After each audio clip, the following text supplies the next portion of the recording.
Hi everyone. आज का topic जैसा कि आपने थंबनेल में देखा होगा, हाउ टू मूव ऑन। ये बहुत इंपॉर्टेंट टॉपिक है, बहुत ही ज़्यादा।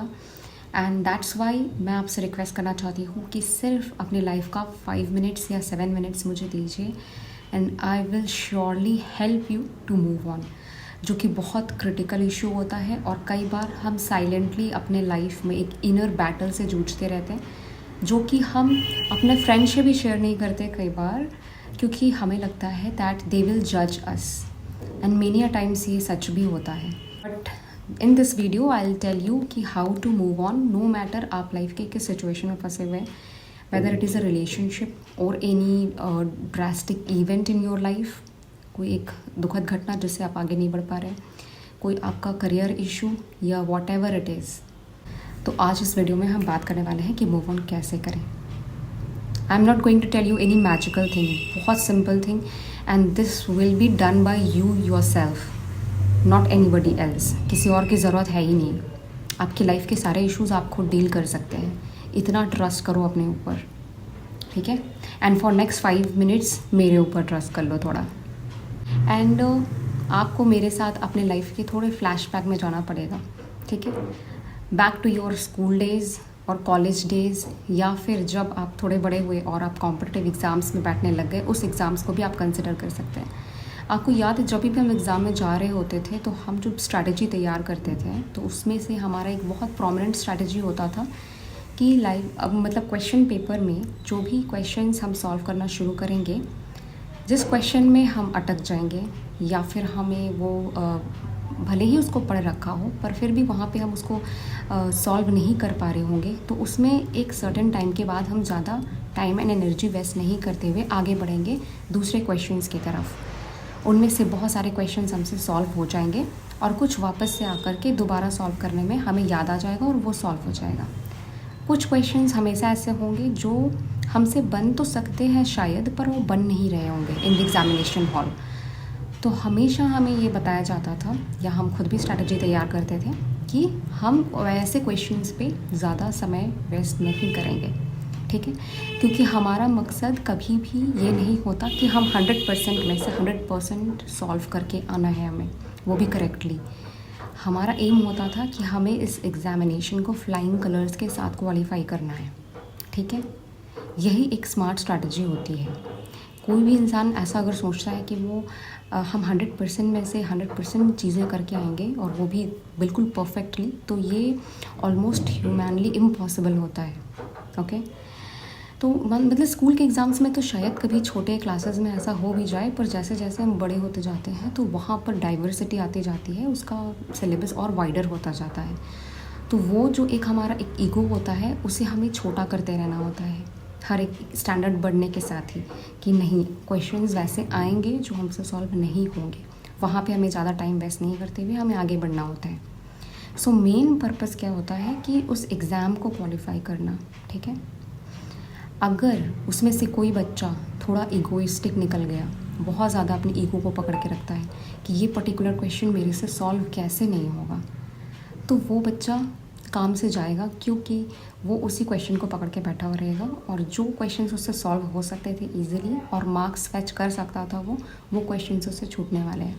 और कई बच्चे हर साल ऐसे करते हैं, हर बार ऐसे करते हैं, हर क्लास में कई ऐसे बच्चे होते हैं अभी भी, ठीक है। तो क्या है, आप दूर आपको हमेशा इस बात पर ध्यान देना है कि टारगेट क्या है, ओके। तो जब भी सेम चीज़ को अगर हम अपने लाइफ में अप्लाई करके देखें, तो आपको नहीं लगता कि life is also an exam. Life भी एक एग्ज़ाम है, ठीक है, जहाँ पे अलग अलग सिचुएशंस अलग अलग क्वेश्चंस के फॉर्म में हमारे सामने आते हैं। और हम एक स्टूडेंट है जो कंटिन्यूसली सीखता रहता है थ्रू आउट लाइफ। उसका सीखना कभी बंद नहीं होता, कंटिन्यूसली सीखते हैं, एग्ज़ाम्स में बैठते हैं, छोटे छोटे एग्ज़ाम्स में। और लाइफ को एक बड़ा सा एग्ज़ाम समझ लो जहाँ पर हमें फ्लाइंग कलर से पास होना है, ठीक है। There is nothing like perfect life. Perfect life कुछ नहीं होता। कुछ लोगों के मन में ये कॉन्सेप्शन होता है ना कि शुरुआत से यानी जन्म से लेकर मृत्यु तक सारी चीज़ें हमारे लाइफ में बिल्कुल परफेक्ट होनी चाहिए। Perfect timing, perfect person, perfect dream career, everything. तो ये आपके दिमाग से ये फितूर आप निकाल लें जितना जल्दी उतना बेहतर है, because there is nothing like a perfect life. आपको परफेक्ट लाइफ का पीछा नहीं करना, आपको एक पीसफुल लाइफ का पीछा करना है। और peaceful life is the most successful life. आपको ये बात जल्दी समझ आए तो आपके लिए ही बेहतर है, वरना लेट से समझ आएगी तो लाइफ का एक मेजर सेक्शन बीत चुका होगा तब तक। ठीक है, तो लाइफ में भी एक अलग अलग सिचुएशंस जो आते हैं वो अलग अलग क्वेश्चंस की तरह होते हैं। अब लीजिए, अगर कोई सिचुएशन या यहाँ पर हम कह रहे हैं क्वेश्चन हमसे सॉल्व नहीं हो रहा है, हमने टाइम और एनर्जी जो उसमें रिक्वायर्ड था दे दिया, तो हमें उससे ज़्यादा उसमें नहीं देना चाहिए। हमें वहाँ से आगे बढ़ जाना चाहिए और दूसरे सिचुएशंस को एक्सप्लोर करना चाहिए, दूसरे करियर को एक्सप्लोर करना चाहिए, दूसरे रिलेशनशिप को भी एक्सप्लोर करना चाहिए। क्यों? क्योंकि आपने अपने तरफ से जो 100% हो सकता था वो आपने दे दिया है, आपने अपने पार्ट का काम कर लिया है। तो आपको हमेशा ये फोकस करना है कि कंट्रोल द कंट्रोलेबल्स। लाइफ में दो चीज़ें होती हैं, कंट्रोलेबल्स एंड नॉन कंट्रोलेबल्स। तो जो चीज़ें आपके कंट्रोल के बाहर है कि अदर पर्सन का क्या रिएक्शन होगा, एग्ज़ाम में क्वेश्चंस कैसे आएंगे, ठीक है, पर्टिकुलर इंसान का बिहेवियर हमारे तरफ कैसा होगा, so these all are not in our control. तो वहाँ पे ज़्यादा टाइम एंड एनर्जी वेस्ट करने की कोई ज़रूरत नहीं है। आप अगर सेटिस्फाइड हैं अपने एफर्ट्स के साथ तो आपको उनसे बाहर आना पड़ेगा और नेक्स्ट चीज़ों में मूव करना पड़ेगा। बिकॉज़ आप भले ही स्टक हो गए होंगे किसी एक चीज़ में, एक इवेंट में, पर लाइफ स्टक नहीं होती, टाइम स्टक नहीं होती, वो आगे बढ़ते जाती है। ठीक है, तो एक आई विल नेवर से कि आप एफ़र्ट्स मत डालिए, आप बिल्कुल ऑनेस्टी के साथ एफ़र्ट्स डालिए, किसी भी चीज़ में आप एफ़र्ट्स डालिए, पर एक सर्टेन टाइम के बाद आपको स्मार्ट इनफ होना पड़ेगा कि आप अब उससे बाहर निकले। ठीक है, और ये आप कैसे कर सकते हैं? हमेशा किसी बाहर के हेल्प के पीछे मत भागो, अपने अंदर जितना देखोगे, शांति से बैठ के सोचोगे, जर्नलिंग का हेल्प लोगे। जर्नलिंग एक बहुत हेल्पफुल मेथड होता है कई बार ऐसे सिचुएशन से बाहर आने के लिए। ठीक है, क्योंकि हम कई बार चाहते हुए भी किसी से बहुत सारी चीज़ें शेयर नहीं कर पाते, तो क्या होता है कि हम जर्नल करते हैं और वहाँ पे बीच में 2 पार्टीशन क्रिएट करके प्रॉज एंड कॉन्स लिखते हैं कि इस सिचुएशन से अभी जो यहाँ मैं डील कर रही हूँ इसके प्रॉज ये से, कॉन्स ऐसे हैं। अब वहाँ पे बैठ के क्लियरली तुम देख पाओगे और एनालाइज कर पाओगे कि अब तुम्हें क्या करना चाहिए इस सिचुएशन में। क्या मूव ऑन कर लेना चाहिए, क्या थोड़े और एफर्ट्स डालने चाहिए, या फिर इस चीज़ में बिल्कुल भी समय वेस्ट नहीं करना चाहिए। तो ये सब तुम खुद डिसाइड करोगे। एक बार जब तुम आराम से बैठ करके उस सिचुएशन से डील कर लोगे, सारे चीज़ें देख लोगे, प्रॉज एंड कॉन्स समझ लोगे, उसके बाद जब पूरी अच्छे तरीके से टाइम देने के बाद, एनालाइज करने के बाद जब आगे बढ़ोगे, तो फिर वापस से बार बार घूम करके उसको सोचने की कोई ज़रूरत नहीं है। ओके, उसको सोचने की ज़रूरत नहीं है, आगे बढ़ते जाओ, लाइफ में आगे बढ़ते जाओ। नए सिचुएशंस आएंगे, उनको डील करो। और जब इस बार तुम नए सिचुएशन से डील कर रहे होगे, नए अपॉर्चुनिटीज़ को एक्सप्लोर कर रहे होगे, तो जो प्रीवियस लेसन तुम्हें मिला है, क्योंकि जब भी कोई इवेंट होता है हमारे लाइफ में तो उससे लेसन ज़रूर मिलता है। हमने उसमें कोई ना कोई हमारी भी गलती रही होती है, चीज़ों को हमें सही तरीके से डील करना नहीं आता था प्रीवियसली। ठीक है, चाहे जो भी चीज़ें हों, ठीक है, हमेशा ऐसा नहीं होता कि 100% गलती बिल्कुल सामने वाले की होती है। कई सिचुएशंस में होता भी है, पर हम उससे लेसन क्या ले सकते हैं, हम अपने अंदर क्या इम्प्रूवमेंट ला सकते हैं, ये सोच करके तुम्हें नेक्स्ट वाले जो सिचुएशंस हैं उनसे डील करना है। Always take lessons from your past. ठीक है, वो तुम्हारे परमानेंट लेसन्स होंगे लाइफ के, और वो तुम्हें कोई और नहीं बता सकता। एंड अगर तुम सीरियसली अपने लाइफ को ही देखोगे तो तुम्हारे साथ कई सारे ऐसी चीज़ें हो चुकी हैं जिनमें से अगर तुम लेसन लेना सीख जाओ तो आगे की लाइफ की जर्नी जो है वो स्मूथ हो जाएगी। ठीक है, एक ही तरीके से तुम बार बार बेवकूफ़ नहीं बनोगे। ठीक है, पहले से ज़्यादा इस बार सतर्क रहोगे, पहले से ज़्यादा एफ़र्ट्स लगाओगे, सही समय पर सही स्टेप्स लोगे। ये सारी चीज़ें तुम सीखोगे अपने लाइफ एक्सपीरियंसेस से। ठीक है, तो लेसन्स लेके आगे बढ़ो, एक जगह पे अटकने का कोई मतलब नहीं बनता। क्योंकि अगर तुम उसी तरीके से जो एग्ज़ाम में करते थे वैसे लाइफ के एग्ज़ाम में एक क्वेश्चन पे अटके रहोगे तो बाकी जहाँ पे तुम बेहतरीन तरीके से जवाब दे सकते थे और पूरे लाइफ के एग्ज़ाम में फ्लाइंग कलर्स के साथ पास हो सकते थे, उसकी वजह से, उस पर्टिकुलर चीज़ की वजह से फेल हो जाओगे। एंड ये बहुत ज़्यादा डिसहार्टनिंग होगा। बिकॉज लाइफ को एज अ होल तुम्हें देखना है, ठीक है। That particular event, that particular person is not your life. Of course they are subset of life, a part of life, and थोड़े से डिस्टेंस होकर के देखोगे तो तुम रियलाइज़ करोगे एक डॉट लाइक इवेंट है वो पूरे लाइफ में, जिसको तुम बहुत हाइप क्रिएट कर रहे हो, जिसका बहुत ज़्यादा। तो थोड़ा सा डिस्टेंस करो अपने आप को और इंटेलेक्चुअली इससे डील करो, थोड़ा सा एनालिटिकल वे में इसको देखो और उससे मूव ऑन करो। इसको बहुत ज़्यादा ऐसा नहीं है, बहुत ज़्यादा क्रिटिकल स्टेप नहीं है ये, बहुत ज़्यादा इम्पॉर्टेंट तो है, पर उसको बहुत ज़्यादा कॉम्प्लिकेट मत करो। Once tiny step at a time. बिल्कुल ऐसे मान लो तुमने डिसाइड कर लिया, ओके, कि अब मुझे यहाँ से आगे बढ़ना है इस सिचुएशन से।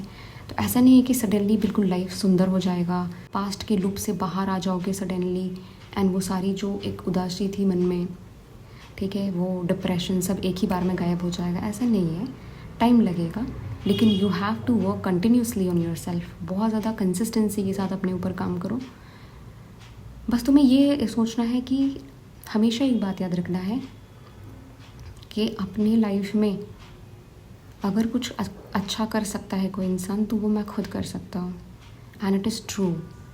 आपके लाइफ में अगर कोई इंसान बेहतरीन आपके लाइफ को बना सकता है तो वो आप खुद हैं।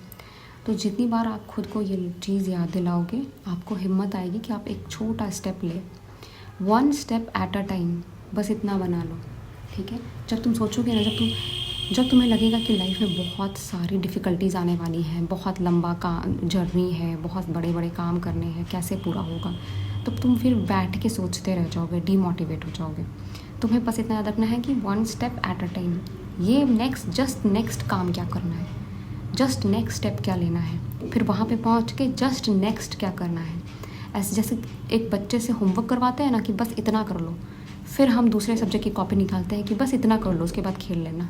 तो बस अपने मन को बच्चे की तरह समझा के आपको आगे बढ़ाना पड़ेगा। Nobody else can give you this much time and energy. अपने लिए आपको ही करना पड़ेगा, क्योंकि किसी के पास फुर्सत भी नहीं है कि आपकी कहानी को वो सुने और उसको समझे, ठीक है। सुन भी लेंगे तो आपको ही समझा के चले जाएंगे, समझेंगे नहीं। तो आप एटलीस्ट अपने आप को समझो, अपने इमोशंस कहाँ दे रहे हो, टाइम कहाँ दे रहे हो, अपनी एनर्जी कहाँ पर इन्वेस्ट कर रहे हो, उन सारी चीज़ों को देखो। जब इनके साथ वैल्यू एसोशिएट करोगे ना, जब इन सारी चीज़ों को वैल्यू दोगे, तब तुम्हें समझ आएगा कि नहीं, अब एक सर्टेन बाउंड्री क्रिएट करना ज़रूरी हो गया है और इससे ज़्यादा इन्वेस्टमेंट मुझे कहीं और नहीं करना है, अपने ऊपर करना है। तो अपना फोकस कहीं और से अपने ऊपर शिफ्ट करो। और एक जो सेल्फ लव होता है ना, वो that is the most beautiful thing in this life. और ये कहा भी जाता था कि जो सेल्फ लव नहीं कर सकता वो किसी से प्यार नहीं कर सकता लाइफ में, and this is so true. तो अपने आप के ऊपर काम करो and you will definitely fall in love with you, ठीक है। And life is full of opportunities. एक बार तुम काम एंड कंपोज तो हो जाओ, सारे स्ट्रेस तो हटाओ, ठीक है।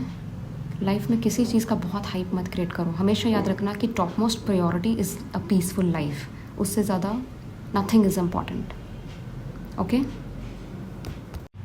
अच्छा चलो, फिर वापस से तुम्हें फ्लैशबैक में ले जाती हूँ और एक चीज़ तुम्हें याद दिलवाती हूँ कि जब हम लोग क्लास 10th में होते थे, जब हम लोग एंटर किए थे, हम क्लास 10th में मैट्रिक का एग्ज़ाम आने वाला होता था हमारा, तो सडनली सब आसपास के लोग, सारे रिलेटिव्स और जहाँ इवन तक की राह चलते जो लोग हैं, मोहल्ले के लोग, वो सारे बोलने लग जाते थे कि अब तो तुम्हारा लाइफ का बिल्कुल मेजर इवेंट आया है, अब यहाँ पे तुमने 90% से ज़्यादा मार्क्स नहीं लाया तो फिर क्या, तो लाइफ ख़त्म है बिल्कुल। और पता नहीं क्या क्या चीज़ें बोल करके हमारे को इतना स्ट्रेस में डाल दिया गया था कि जो बचपन से लेके हम सारे एग्ज़ाम्स, सारे क्लासेस को आराम से पास करते चले आ रहे थे, यहाँ पे हमें लगने लग गया बहुत ख़तरनाक डर। और हमारा जो नॉर्मल होता है पढ़ने का टेंडेंसी, जो नॉर्मल हमारे अंदर क्वालिटीज़ होती हैं, वो सब डर ने उसको ओवरकम कर लिया। तुमने पढ़ाई करी, ठीक ठाक मार्क्स भी ले आए, ठीक है, पर उस समय अगर 90% से नीचे आता था तो रोना धोना पूरा एकदम जैसे ज़िंदगी ख़त्म हो गई है, ये सारी फीलिंग्स भी कई लोगों में आ जाती है। And that is just because of the surrounding की वजह से। वो हमें कुछ भी हार्म नहीं करता, ट्रस्ट में कुछ भी हार्म नहीं करता। जब तुम लाइफ में आगे बढ़ोगे तो तुम्हें पता चलेगा कि वो मार्कशीट आपसे कोई नहीं पूछ रहा। एक डिसेंट नंबर ले आए हो, दैट इज़ ओके, आपको कहीं उसकी काम नहीं आ रही, कहीं ऐसा नहीं है कि आप हर जगह आपको वो दिखा के ही आगे बढ़ना पड़ रहा है, ठीक है। तो वो जो किया गया था ना कि अब इसके अगर यहाँ पे कुछ गड़बड़ हुआ तो लाइफ ख़त्म, तो वहाँ पे लाइफ ख़त्म नहीं हुआ ना, आगे बढ़े उससे। तो बस अभी भी तुम्हें लग रहा होगा कि अब इससे आगे तो लाइफ ख़त्म है, कुछ है ही नहीं लाइफ। तो अपने ऊपर ट्रस्ट करो, बस एक स्टेप आगे बढ़ो, फिर उसके बाद नेक्स्ट स्टेप के बारे में सोचना, ऐसे कर करके आगे बढ़ो। One day you will realise कि यहाँ भी मैट्रिक वाला केस हो गया था, ऐसा कुछ था नहीं, ठीक है। So trust your self, have the guts, okay. I hope तुम्हें थोड़ा सा अपने ऊपर विश्वास हुआ होगा and you will do something. एक ऐसा टारगेट सेट करो ना जो मतलब तुम्हें ही नहीं बाकी लोगों को भी बहुत शॉक दे दे कि ये क्या हो गया भाई, ये तो इस इंसान से एक्सपेक्ट नहीं किया जा रहा था, ये तो बिल्कुल आउट ऑफ बॉक्स जा करके सक्सेस मिल गई इसको। तो जब भी लाइफ तुम्हें नीचे खींचने की कोशिश करे तो कुछ ऐसा आउट ऑफ द बॉक्स एक टारगेट सेट कर लो अपने लिए, जिसको पा करके, जिसके लिए काम करके तुमको अपने ऊपर प्राउड हो, ठीक है।